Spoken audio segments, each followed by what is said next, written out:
The colorful yearly celebration of the Jewish festival of Purim is an occasion for the corporate reading of the Book of Esther in synagogues, often in a light-hearted and joyous fashion. Purim is the biblical account of the story of Queen Esther, the young, beautiful Jewish heroine and her uncle Mordecai, who together helped save the entire Jewish race approximately 2,500 years ago. At Jerusalem's Reformed Kol HaNeshama synagogue, congregants come for the reading dressed in costume. So my last name in Hebrew means horses, so our whole family dressed up as horses, and my brother made these out of balloons.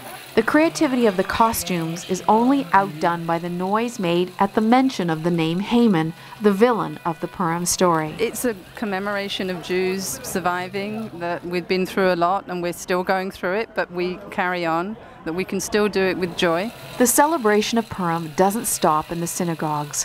Israelis, young and old, don costumes in the streets and in the marketplace. For many, the holiday is a welcomed diversion. You have to be happy in Purim. It's one day a week when you cannot be think of all your troubles and troubles of living in Israel. Only be happy and go crazy. This is why we celebrate Purim, and we love it. Yeah. We love it. Israel is faced with a number of existential threats. The terrorist organization Hamas, responsible for firing over 3,000 rockets at Israeli civilian populations from the Gaza Strip in the summer of 2014, continues to enlarge its stockpile of weapons and its capacity to strike every corner of Israel. Inside Lebanon, along the northern Israeli border, Hezbollah boasts an arsenal of 100,000 rockets and missiles, all pointed directly at Israel.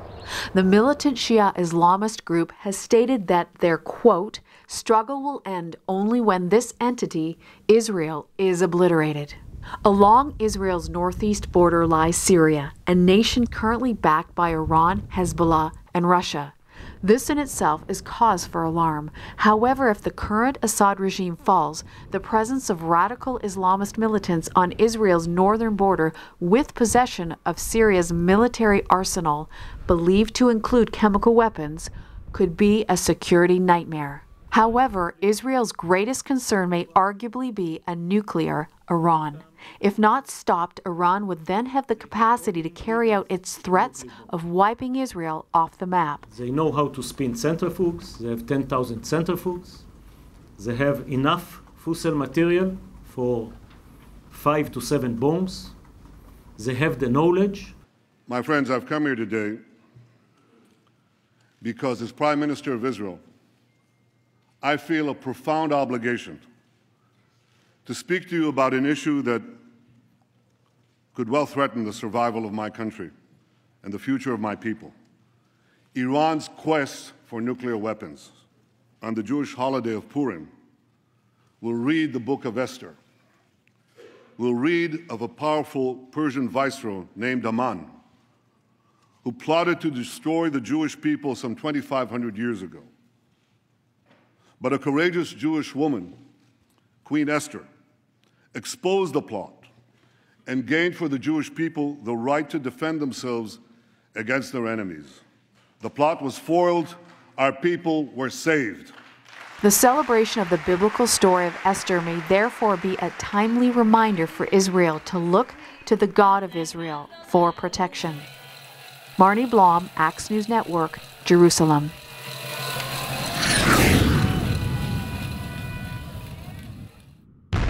Axe News Network. From Jerusalem to the nations. This morning, Hamas fired a rocket that hit the school. What's really important? It's now 80% of the Council's resolutions are against Israel. Visit Axe News Network. Accessible, informative, inspiring. Future peace negotiations. Jerusalem is so central to the Jewish people. Celebrating life. Preparing for war. Axe News Network.